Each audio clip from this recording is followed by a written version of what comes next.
Quando o Senhor nos fala, os nossos corações reconhecem. Quando é o Senhor quem nos toca, os nossos corações são edificados, são desafiados, os nossos pecados são confrontados. E é isso que nós pedimos, ó Deus. O Senhor conhece a cada um desses que aqui vieram, e vieram trazidos por Ti. E a cada coração, com suas expectativas, com seus problemas, com os anseios, com as lutas que estes corações trazem, somente o Senhor, por Tua palavra, é capaz de alcançar a cada um de nós. E assim nós pedimos que o Senhor nos dê essa graça e nos dê alimento que sustente a nossa vida, em nome de Cristo Jesus. Amém e amém. Irmãos queridos, os irmãos que são membros aqui da igreja sabem, e com frequência eu menciono, que eu e o meu irmão Jonatas aqui, nós fazemos parte de uma missão.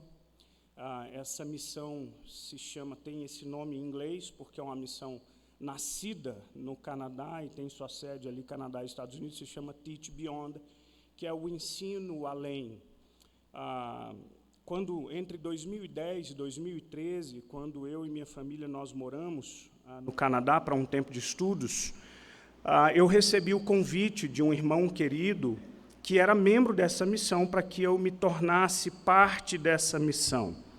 A Teach Beyond é uma missão cristã que trabalha com iniciativas de ensino, de trabalhos de ensino cristão. Ela tem escolas, nós, com a parceria da Teach Beyond, fazemos os nossos English Camps, nós já tivemos uma escola de inglês aqui na igreja, enfim. A ideia é usar o ensino para a proclamação do Evangelho, a educação cristã. Portanto, eu me lembro que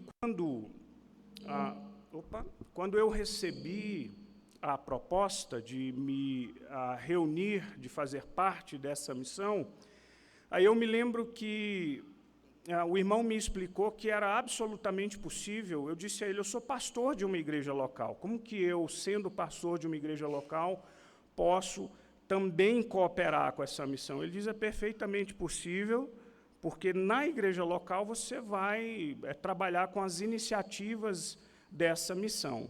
Hoje, o que nós fazemos aqui na igreja com a parceria dessa missão são os English Camps que nós fazemos, e com a parceria aí dessa missão, nosso irmão Jonatas também se mira, a gente tem um trabalho com os refugiados aqui na igreja. Bem, antes de eu dizer o sim, é uma missão interdenominacional, e, portanto, eu conheço, infelizmente, muitas missões que se chamam e que se denominam missões cristãs, que têm em suas declarações de fé ou nos seus valores princípios, acredito que até contrários àquilo que nós chamamos de cristianismo ortodoxo professa. Tá?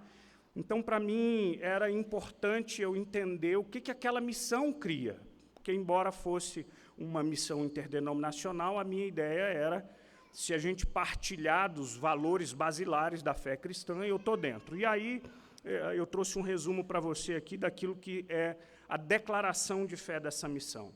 Ela diz assim: nós professamos a crença em um só Deus, que eternamente subsiste em três pessoas, Pai, Filho e Espírito Santo, a inspiração divina e a autoridade da Bíblia como palavra de Deus, a divindade de Cristo e a salvação pela graça mediante a fé no seu sacrifício, a necessidade de um novo nascimento e o poder atuante do Espírito Santo na vida do crente, a importância da vida cristã de santidade e missão no mundo. Eu falei: pois bem, partilhamos dos mesmos princípios, creio nisso também.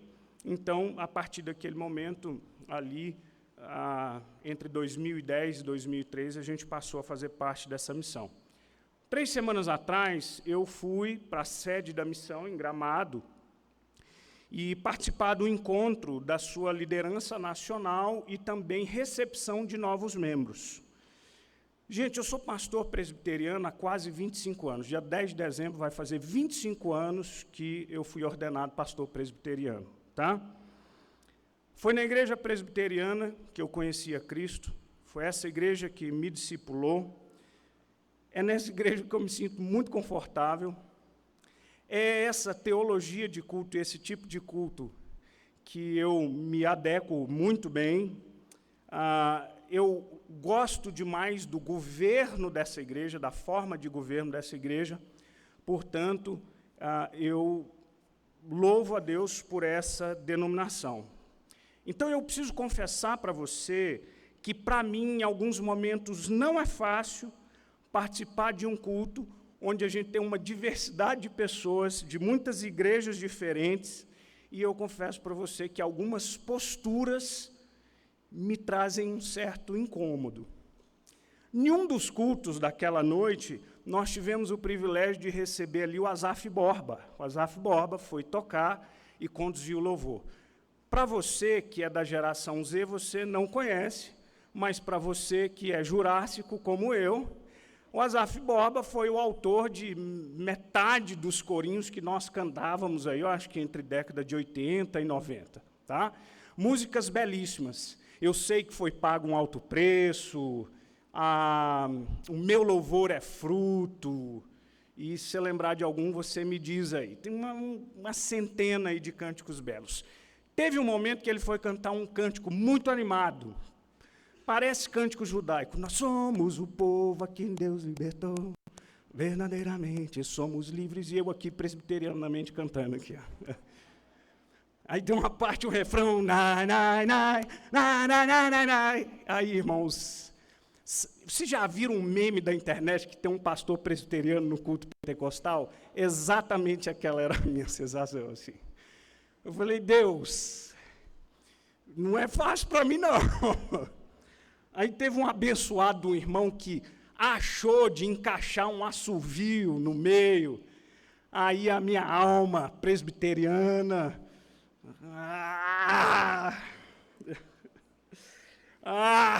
né? Gente, mas há uma coisa muito curiosa, muito desafiadora e muito boa para mim. Eu preciso me lembrar, estar no meio daqueles irmãos, conversando com aqueles irmãos, me fazia lembrar que o reino de Deus é muito maior do que a nossa denominação. Que a igreja de Jesus é muito mais antiga que a igreja presbiteriana do Brasil. Que há irmãos e irmãs salvos em Cristo, vivendo uma vida dedicada ao Evangelho, ao redor desse mundo, gente que jamais ouviu falar dessa igreja. E eu louvo a Deus por essa igreja. Mas o reino de Deus é muito maior do que ela. Lá naquele encontro, eu me lembro de uma conversa à mesa com uma senhora, professora, psicopedagoga, que o último trabalho missionário dela foi em uma casa que recebia refugiados vindo do Oriente Médio. Gente que sofreu o que talvez você jamais na vida imagine poder sofrer. Ela desenvolveu, sendo pedagoga e psicopedagoga, e também, tendo estudado teologia, desenvolveu um trabalho para lidar com traumas, lidando com crianças, mulheres, e você pode imaginar todo tipo de lutas e abusos que esses vulneráveis são submetidos. E eu perguntei para ela, a senhora já é vovó? Ela disse, sou. E a gente já estava pensando em se aposentar, e eu e meu marido oramos, e eles estão a caminho da República Dominicana, porque querem servir o Senhor naquele lugar. Eu conheci ali o tio Tuta. Tio Tuta, ele trabalha hoje numa organização, uma ONG cristã, que dá aulas de música. Ele é paulista, hoje essa ONG está ali no litoral paulista, eu esqueci o nome da cidade, e eles trabalham também O foco são crianças em situação de vulnerabilidade e nosso coração ficou consternado. Depois das palestras e das plenárias, a gente dividia por regiões, e nós dividimos-las ali. Eu conduzia as conversas da região centro-oeste e sudeste, e ele conversava conosco acerca de uma mocinha que chegou, e ele, numa aula de flauta, essa menina, depois da aula, procurou: tio, Tuta, eu posso falar com o senhor? Ele disse: pode sim, meu bem. Então, a gente termina a aula. Então, eles foram conversar. O pai dela era um presidiário em liberdade condicional, e ela relata que ele estava, neste momento, em casa, em liberdade condicional, e ela estava sofrendo abusos desse pai. Ele seguiu o protocolo de salvaguarda, buscou a direção, eles acionaram a polícia e esse pai voltou para o presídio, voltou para a cadeia. Alguns desses exemplos me mostram como é bom a gente ver gente de Deus que vive e decidiu viver uma vida em prol do Evangelho, uma vida simples e uma vida dedicada ao Senhor. E essas pessoas que são diferentes de nós estão por aí, irmãos, para todos os lados. Por que eu disse isso? Porque Romanos capítulo 14 é um convite para nós refletirmos acerca da vida comunitária da igreja. E há desafios para o exercício da vida comunitária. O apóstolo Paulo vai dar alguns exemplos específicos. Lá no capítulo 12, ele já vinha falado o apóstolo Paulo já vem falando sobre o amor cristão, que é preciso ser vivido entre nós. Capítulo 13, a segunda metade do capítulo 13, o apóstolo Paulo fala de uma forma bastante assertiva acerca do tema do amor. A ninguém fiqueis devendo nada, exceto o amor. O amor é o cumprimento da lei, e ele também nos convida à urgência desse amor. E agora, no capítulo 14, o apóstolo Paulo vai focar em um problema local, uma questão específica que estava acontecendo naquela igreja. Qual é essa questão? Existia um grupo nessa igreja que o apóstolo Paulo denominou de fortes e fracos. Quem é esse grupo? Ele identifica nessa igreja, aqui na tradução que eu li, na ARA, diz débil na fé, tradução NAA e NVI, outras traduções, falam fracos na fé e são termos perfeitamente cabíveis aí para esse termo, aquilo que Paulo quer dizer para nós. O que acontecia? A gente sabe que a igreja de Roma é uma igreja formada por dois grandes grupos étnicos: judeus, convertidos e saídos do judaísmo, judeus que abraçaram a fé cristã, e gentios, gente vindo de um contexto pagão, não gentio, e abraçou a fé cristã. À medida que os judeus vão se convertendo, eles carregam consigo alguns hábitos que eles têm dificuldade de abrir mão. A gente vai encontrar no livro de Atos, o primeiro concílio da igreja se reuniu para tratar de um problema de um grupo que era chamado de judaizantes. O apóstolo Paulo vai ter problemas mais sérios depois, quando você lê a epístola aos Gálatas, por exemplo. Esse grupo que dizia: ok, a salvação é por Cristo, mas você precisa circuncidar, você precisa guardar os calendários judaicos, você precisa guardar as restrições alimentares. E o apóstolo Paulo aqui está pontuando esses dois problemas. Um deles é esse grupo, possivelmente esses judeus cristãos, eles entendiam que o cristão precisava continuando guardar as suas restrições alimentares. Versículo 2 e 3 diz isso. Um crê que tudo pode comer, mas o débil, ou seja, o fraco, come legumes. Crianças, comam legumes, tá? Não é isso que a Bíblia está dizendo, tá bom? Está dizendo, este fraco, ele acha que não pode comer determinado alimento. Quem come não despreza o que não come, e o que não come não julga o que come. Olha o problema. O judeu dizia, gente, não dá para comer carne de porco.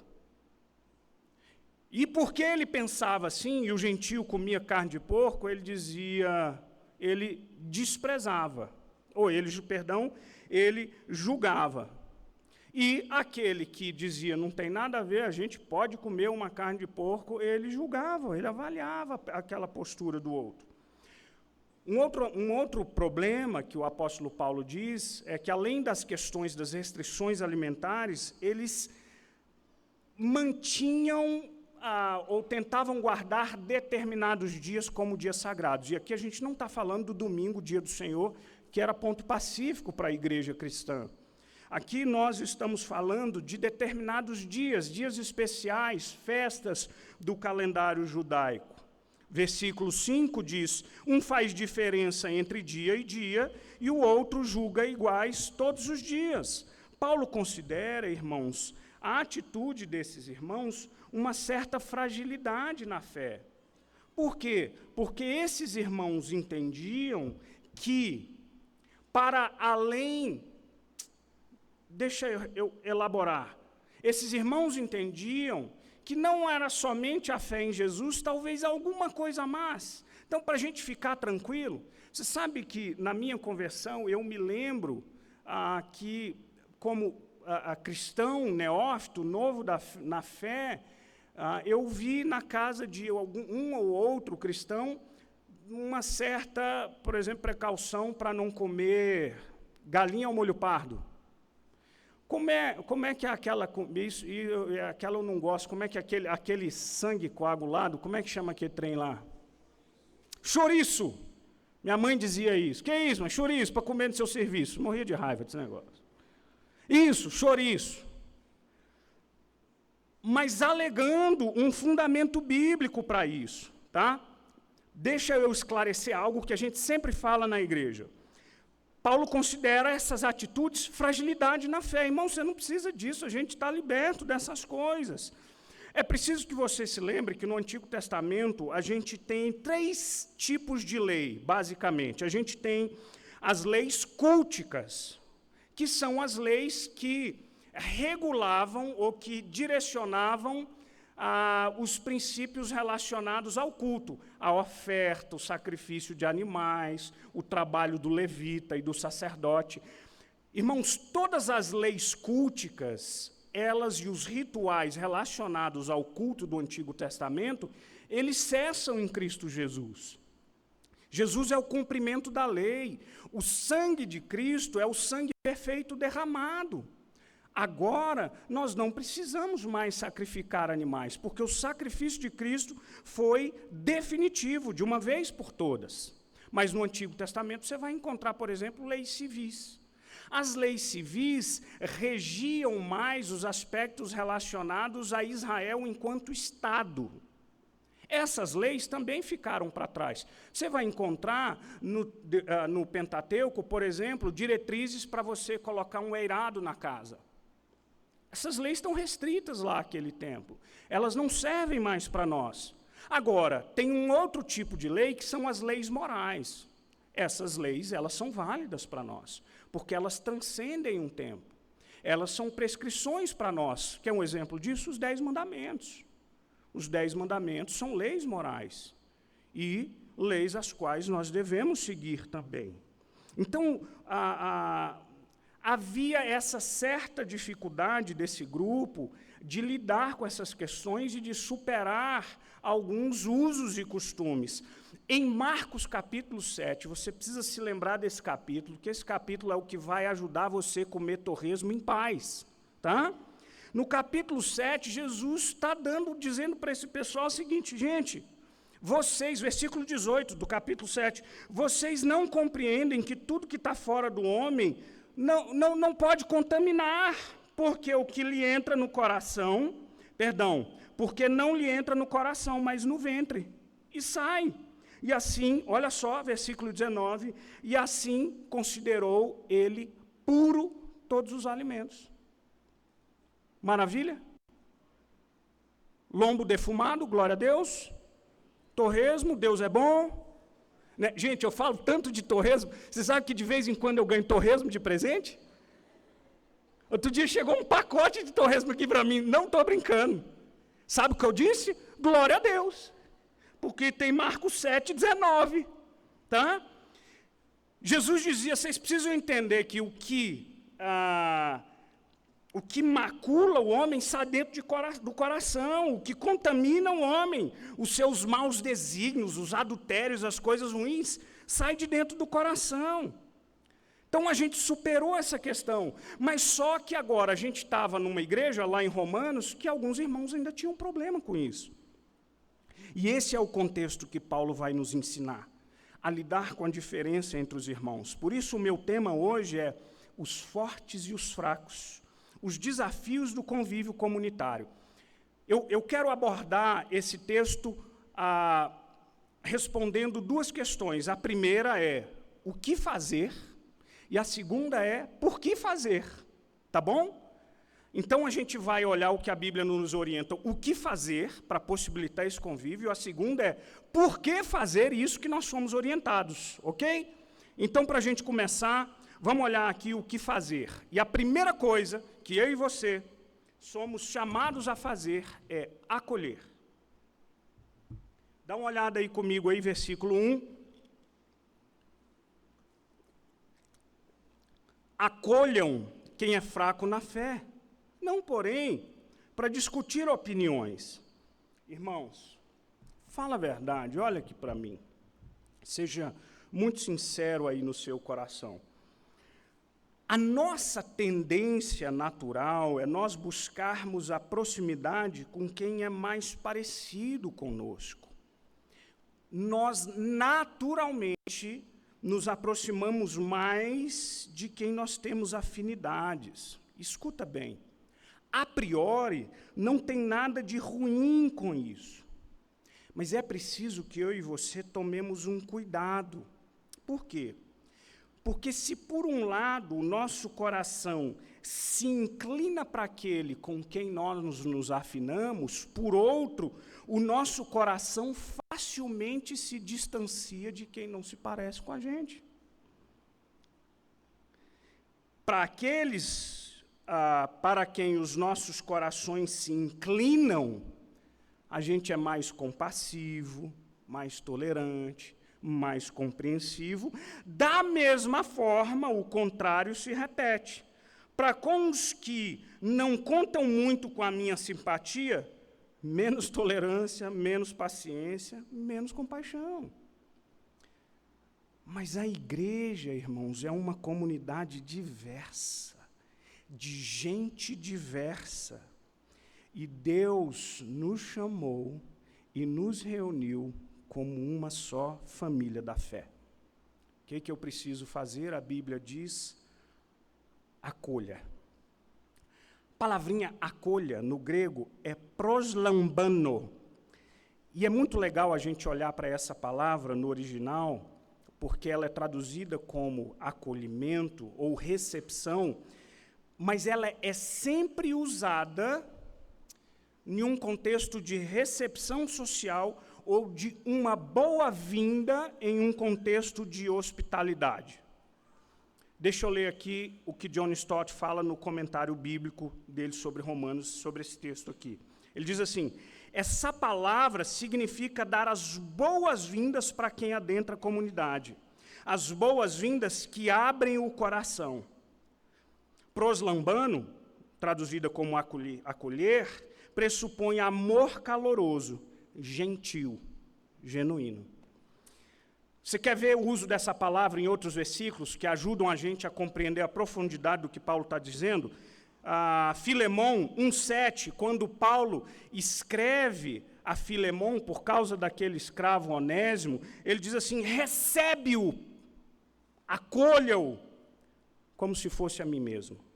Em Atos capítulo 28, depois do naufrágio de Paulo e os sobreviventes que nadam até aquela ilha, o texto no versículo 2 diz: os nativos nos trataram com singular humanidade, porque acendendo uma fogueira, acolheram a todos nós. João capítulo 14, versículo 3, Jesus, quando for preparar lugar para você, e quando eu for vos preparar lugar, voltarei e os receberei para mim mesmo, para que onde eu estou, estejais vós também. O que é acolher, então, o irmão na fé? Não é só abrir a porta e dizer, fica aí, de boa, senta aí. Não. É mais do que isso. É dizer, seja bem-vindo à sua família. Prazer conhecê-lo. Irmãos, é necessário, e aqui a gente precisa fazer um esclarecimento, tá bom? Há muita gente que usa, sobretudo hoje, esse texto de uma forma equivocada, tá? Esse texto é usado para justificar a adesão à membresia da igreja desconectada de critérios bíblicos, tá bom? E aqui a gente precisa tomar um cuidado, tá? Nós somos chamados, sim, a amar todos, os de dentro e os de fora, e sim, nós somos chamados também a acolher a todos. Mas o que o apóstolo Paulo está falando aqui está num contexto comunitário, e esse acolhimento não é sinônimo de adesão à membresia. Essas pessoas já são membros da igreja. Elas já fazem parte da comunidade da fé. Elas já têm a sua mente transformada. Elas já nasceram de novo. Tá? É um acolhimento, este que Paulo nos ensina, é o acolhimento daquele que Cristo já acolheu. A fraqueza aqui mencionada não é fraqueza moral ou de caráter, é fraqueza de fé. Então, o que a gente precisa que as pessoas entendam no processo de membresia da igreja é: todos são bem-vindos. As portas da igreja estão abertas para todos, mas a membresia é para alguns. Você crê nisso? Você crê naquilo outro? Você professa essa verdade? Você subscreve essa verdade?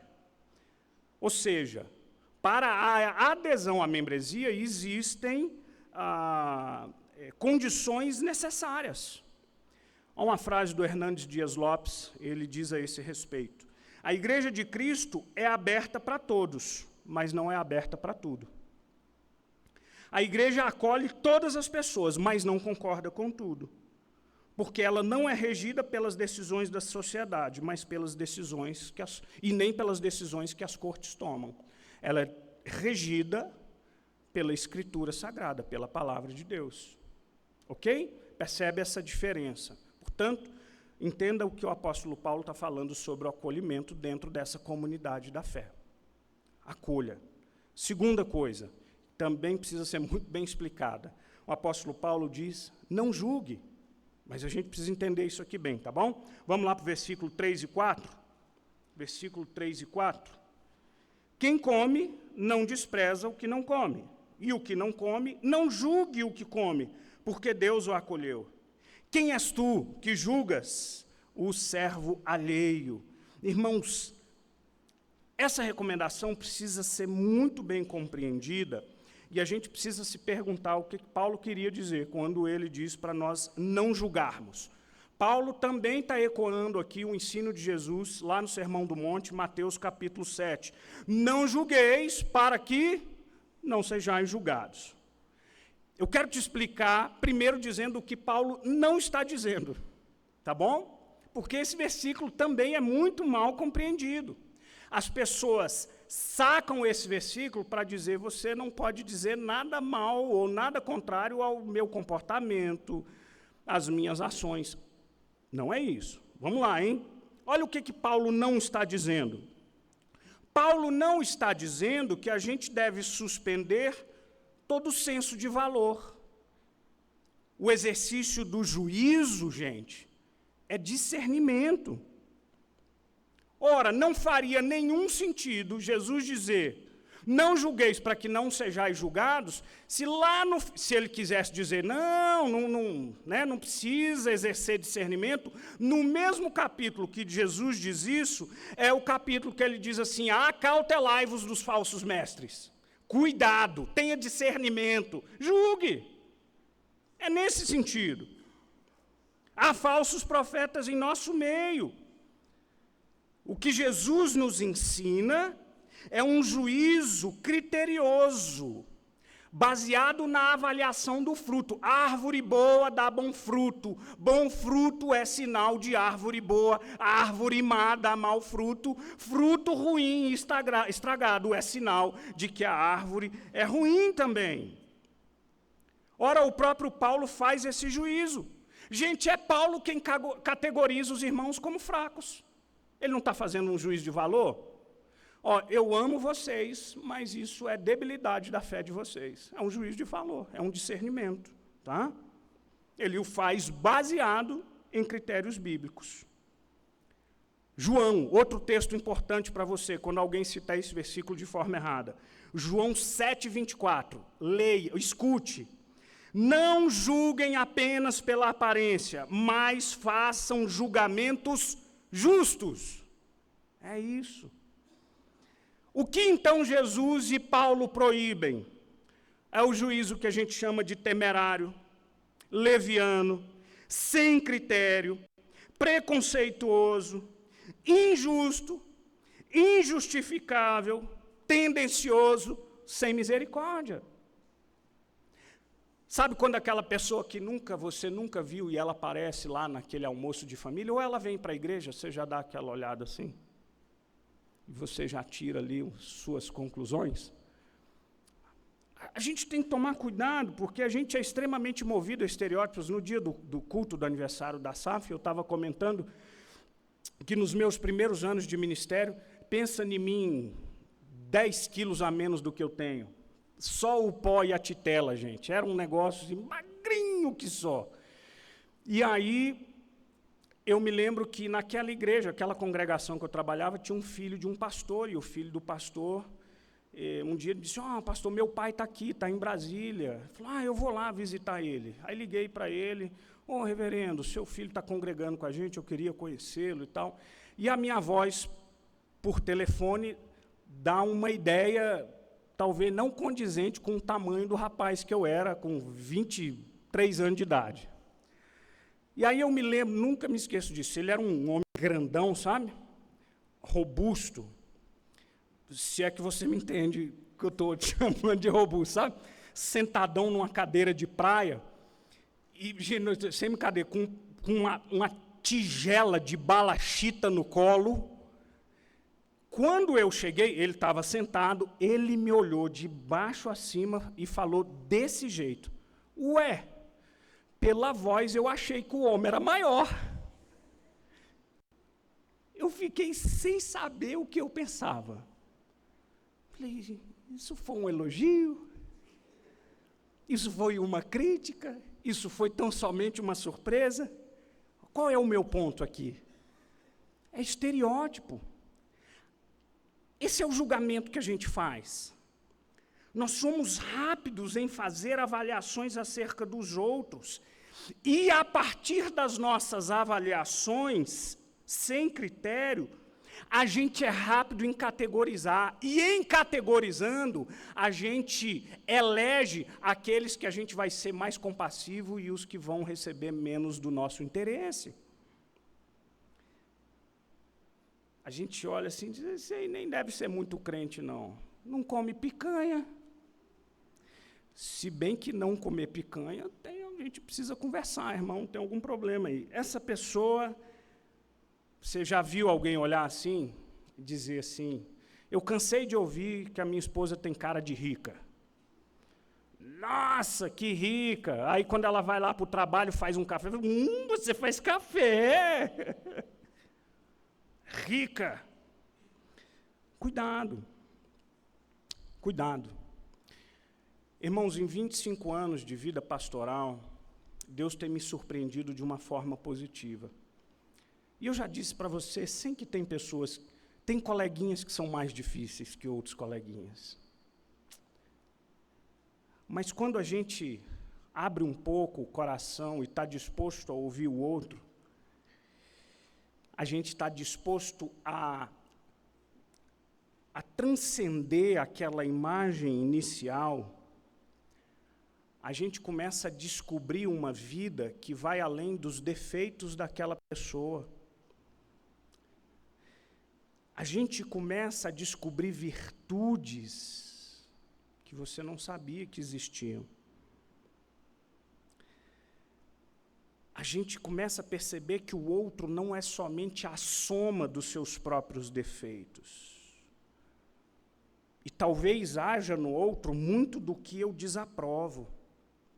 Mas, surpreendentemente, há no outro também uma história de vida que eu não estou dizendo que nos justifica e nos torna eternas vítimas da nossa má conduta. Não.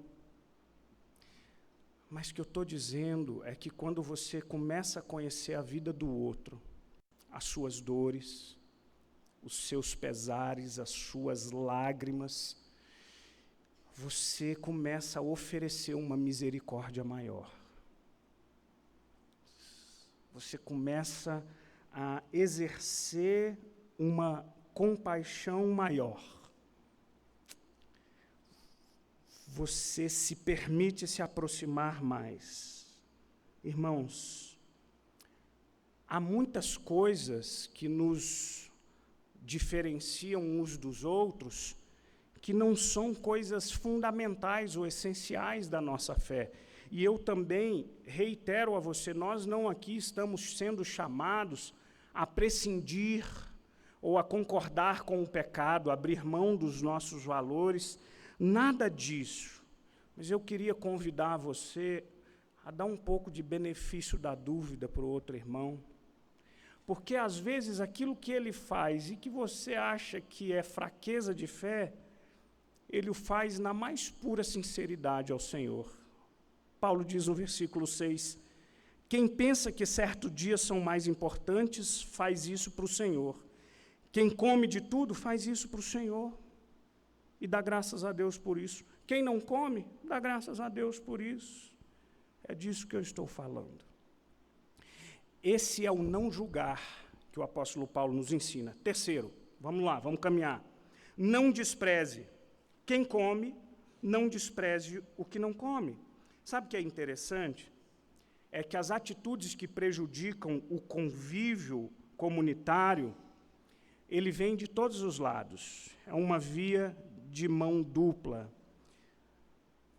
É curioso porque o apóstolo Paulo estava dizendo que era comum e parecia comum que o gentio, ele desprezava o judeu e o judeu julgava o gentio. Havia essa certa rivalidade e distanciamento. E olha que coisa curiosa, uma situação muito semelhante está lá em 1 Coríntios capítulo 8. Lá em 1 Coríntios capítulo 8, a turma está tendo problema com comida que eles acham que são sacrificadas a ídolos. Ora, se você vai para o mercado ali no Império Romano, basicamente tudo que se come, de alguma forma, em algum momento, passou pela mão de um sacerdote, uma sacerdotisa, tem talvez algum envolvimento, etc. E sabe quem é o problema ali? Era o gentio, porque ele veio de um contexto de sacrifício a ídolos, ele disse, eu não como essa carne. E aí o judeu dizia, o ídolo não é nada. E agora Paulo chama o gentio de fraco na fé. Agora quem é fraco é ele. Essa é a questão. É que a gente precisa se policiar para que nós não desprezemos uns aos outros por causa das fraquezas dos outros. E sabe o que me chama a atenção? É que o desprezo é um pecado perigoso porque é sutil. É muito fácil ignorar o outro. É muito fácil desconsiderá-lo e fingir que ele nem existe. Irmãos queridos, o desprezo é aquele tipo de pecado passivo. Ele não ofende por desejar o mal, mas ele transgride porque não busca o bem do outro. Eu não te odeio, mas eu não me importo com você. Irmãos queridos, há uma riqueza nessa vida comunitária. E preste atenção numa coisa. Eu aprendi isso vivendo no contexto da comunidade da fé, aprendi isso vivendo no contexto conjugal e familiar. Eu vou tentar pensar aqui no ambiente micro, para depois a gente pensar num ambiente maior, macro. Maridos e mulheres, eu sempre cito isso. Você, marido, casado há alguns anos, você, esposa, casada há alguns anos, o relacionamento vai transformando a gente, não vai? Porque o cônjuge mostra para mim defeitos que eu não gosto de ver. Na casa da gente, a gente revela pecados que os outros não conhecem. Você sabia que lá em casa eu perco a paciência também? Sabia, meninas? É muito raro, mas eu perco. É muito raro, mas acontece muito, né? Como diz o povo aí. Mas o convívio com o outro arranca de nós aquilo que Deus quer arrancar de nós e suscita em nós aquilo que precisa nascer em nós. Aqui nessa riqueza, ou nesta rica comunidade de fé. Provérbios 27:7 diz, como ferro com o ferro, assim o homem e seu amigo. A gente fica melhor convivendo um com o outro. O desafio é a gente não se matar, a gente sobreviver. C.S. Lewis escreveu um livro chamado Os Quatro Amores, e ele dedica um dos capítulos do livro ao amor que ele chama de amizade. E ele relata algo que ele experimentou quando um dos seus amigos morreu, ele perdeu um amigo. E ele descreve de uma forma bela, olha o que ele diz aqui, vou ler a citação do C.S. Lewis. Ele diz assim, imagine três amigos, A, B e C. Se o amigo A morresse, B não perdeu apenas A, mas B perdeu a parte de A em C. Vou te explicar. E aí, o próprio C.S. Lewis explica, em cada um dos meus amigos existe algo que somente um outro amigo é capaz de trazer à tona. Agora que Charles morreu, jamais verei de novo a reação de Ronald a uma das brincadeiras de Charles. Longe de ter mais de Ronald, ou tê-lo para mim mesmo, agora que Charles não está mais conosco, eu tenho menos de Ronald. Basicamente, o que C.S. Lewis está dizendo é que tem coisas que somente aquela pessoa é capaz de extrair em você. Sabe aquela risada que só o seu filho, com aquela gaiatice, é capaz de tirar de você, de arrancar de você? Sabe aquela piada boba de pai, tio do pavê, que um dia você vai sentir falta? Sabe aquele trejeito? Aquilo mexe com você de um jeito único. E quando nós perdemos essa pessoa, nós perdemos um pouco da reação de outra pessoa. O que eu estou querendo dizer? Para extrair o melhor de cada um de nós aqui, é preciso toda uma comunidade da fé. É isso. A gente junto é capaz de ser muito melhor do que a gente solitário. Você precisa desses outros irmãos na fé. Nós precisamos uns dos outros. Assim é a vida comunitária. Esse é o desafio da nossa vida comunitária. Então, primeiro eu disse o que fazer. acolher, não julgar e não desprezar. Agora, eu quero mostrar para você, mais rapidamente, o porquê fazer. Por uma razão, primeiro, muito simples. Porque o próprio Deus... Por que eu preciso acolher o meu irmão? Porque Deus já o acolheu. Esse é o argumento do versículo 3. Simples. Por que eu não posso desprezar o outro? Porque Deus não o desprezou.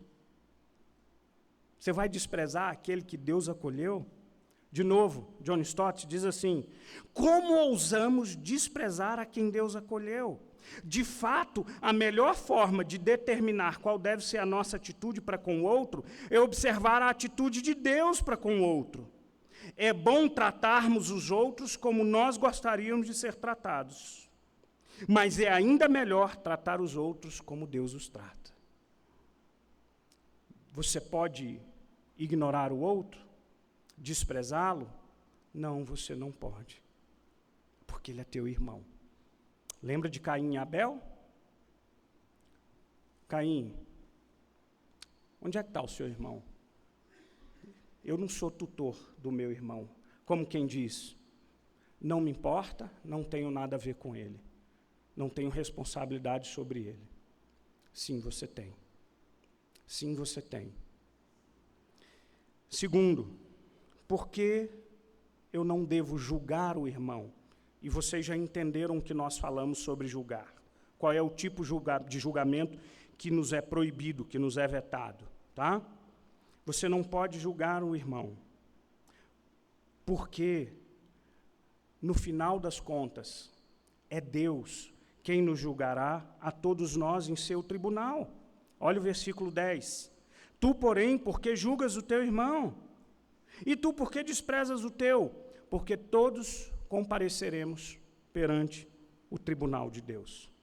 Como está escrito, por minha vida, diz o Senhor, diante de mim se dobrará todo joelho e toda língua dará louvores, assim, pois cada um de nós dará contas de si mesmo para Deus. Duas coisas importantes aqui.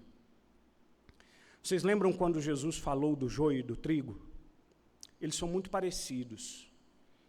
E no afã de separar joio de trigo, nós podemos correr o risco de arrancar o trigo do nosso meio. Portanto, existem certos julgamentos que estão reservados ao Senhor. E nós compareceremos ao tribunal de Deus, não para dar contas da vida do outro, mas de nós mesmos. Você está preparado para esse dia, irmão e irmã?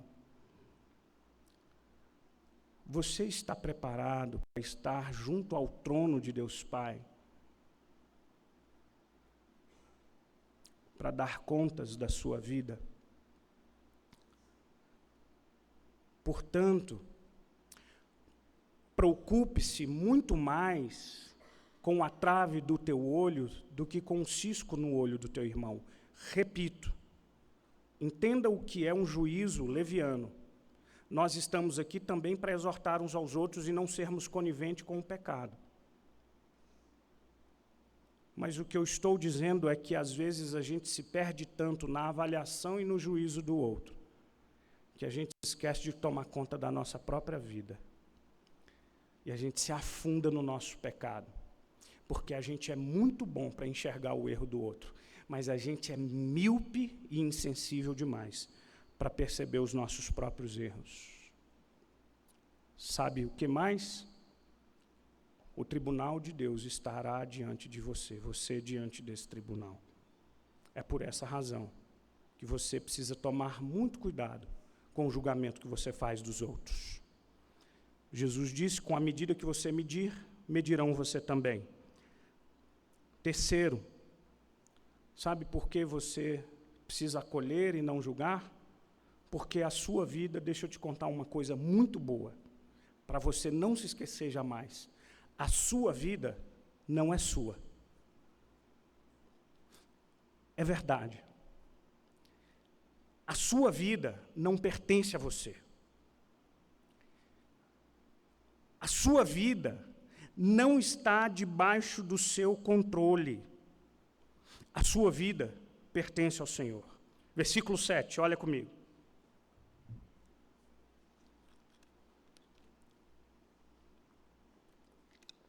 porque nenhum de nós vive para si mesmo, nem morre para si.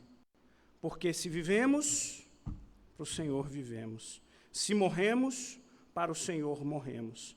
Quer, pois, vivamos ou morramos, nós somos do Senhor.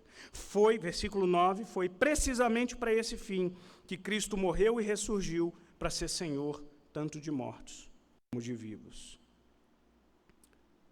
Sim, a sua vida não pertence a você. E a sua vida pertencendo a Deus precisa ser vivida de acordo com a vontade daquele que é o autor da sua vida. O seu coração, a sua mente, os seus desejos e as suas vontades, os seus planos não podem mais ser regidos por você. Pertencem a Deus. Tudo que você tem, tudo que você é do Senhor. Na semana passada a gente falou em Romanos 13, e o apóstolo Paulo embasa o seu chamado e a urgência do amor, nos apontando para uma questão escatológica. Ele está dizendo, gente, o dia chegará, o Senhor está para vir. Acorda! Acorda! Desperta desse sono que vai levar você à morte. Seja Cristo voltando para amanhã, o meu encontro com Deus e o seu tribunal não tardará, porque vida é sopro. Eu disse isso aqui na semana passada, e para quem não estava aqui, eu citei o exemplo da nossa querida irmã, da Jô, secretária da gente aqui. O sobrinho dela, garoto, 18 anos de idade. Internou num dia, dor de garganta, volta para casa, interna de novo, volta para casa, interna de novo, 3 dias, 2 de internação, sei lá, não sai mais do hospital. Óbito. Sopro. A vida é sua, é. Você é capaz de segurar o que não é teu? Você lembra que eu falei do tio Tuta, músico? Quarta-feira, estava aqui na igreja, a tarde toda, saí daqui para vir participar aqui do seminário aqui na igreja. Eu estou chegando aqui, eu abri o meu WhatsApp no grupo da Teach Beyond, tio Tuta teve um infarto fulminante, morreu! O cara estava no quarto, 2 ao lado do meu, a gente almoçou junto, a gente conversou. O cara tem 3 filhos, crentes, jovens. O tio Tuta estava organizando e preparando um acampamento lá no sul para neurodivergentes, para os meninos e meninas com autismo e outras condições, sonhando, trabalhando e se preparando para fevereiro voltar para o sul para casar o filho. Morreu! A vida é sua, é? Não, não é, porque é sopro de vida. Nenhum de nós vive de si para si. Você entende isso? Porque se vivemos, para o Senhor vivemos. Se morremos, para o Senhor morremos. E esse é o nosso consolo. Esse é o nosso consolo. Preste atenção. Somente aqueles que não vivem para si não estarão solitários na sua morte. Porque quem vive para o Senhor partirá e no Senhor descansará. Eu quero concluir. Eu quero concluir chamando você a olhar um pouquinho para o mundo que nos cerca.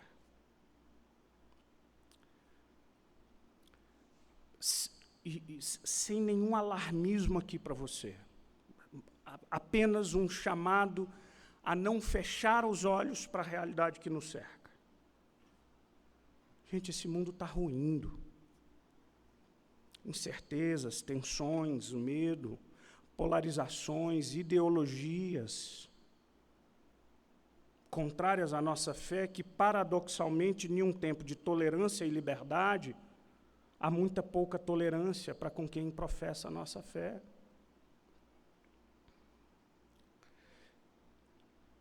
O mundo é mau e é hostil. E a caminhada cristã fica mais leve quando ela não é solitária. É isso. Esse mundo, na sua hostilidade e no seu individualismo expressivo, torna ainda mais urgente e necessário o exercício do amor cristão entre nós, porque ele é contraintuitivo. Isso aqui não existe. Não existe. As pessoas estão andando sozinhas, desconfiadas, amedrontadas. As pessoas morrem sozinhas, deprimem sozinhas, padecem sozinhas. Mas na comunidade da fé, isso precisa ser diferente. E o chamado de Jesus para nós é, Pai, lá na oração sacerdotal do Evangelho de João, quando estes aqui forem um, como eu e o Pai somos um, o mundo conhecerá que o Senhor é Deus. Para terminar, há anos atrás esse texto me veio à memória, porque há anos atrás eu li esse texto no sepultamento da mãe de um querido amigo. Você que é pai de adolescente sabe que adolescente ele vive em bandos, né? Eles não andam sozinhos. É muito fácil reconhecê-los. Eles se vestem parecidos, eles falam bem alto, todos ao mesmo tempo. Eles pouco se desgrudam uns dos outros. Essas são características dessa espécie que a gente ama tanto. Lá em casa, de vez em quando, aparece uma ninhada desta, assim. Eu fui um desses. E você sabe que casa de pai de adolescente precisa estar aberta para receber essa turma. Tem um amigo querido, a mãe dele, Dona Lenir, querida. Uma paciência, e sempre de braços abertos para receber uma meia dúzia de adolescentes famintos. Lá estávamos nós, na casa dele, os amigos, e Dona Nelly sempre nos recebia com gesto materno, nos abraçando, dizendo: oi, meu filho. Oi, Dona Nelly, tudo bem?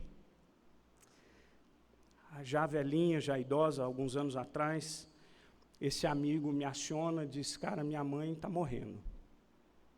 Ela está internada aqui no Anchieta. Eu disse: eu vou lá. E ela já bem debilitada, acamada, pouca consciência. E eu cheguei ali e ela, com muita dificuldade, abriu os olhinhos.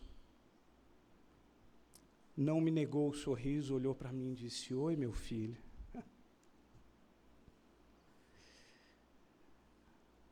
Dona Leni e o coração dela pertenciam ao Senhor. O que me chamou a atenção é que na visita que eu estava fazendo, como eram os últimos dias, eles estavam sendo mais flexíveis e abrindo as portas da UTI para que mais pessoas a visitassem. E lá no hospital havia um casal visitando Dona Leni. Esse casal estava dizendo que eles eram vizinhos dela, não cristãos. Sabe como é que eles se conheceram? Dona Lenir,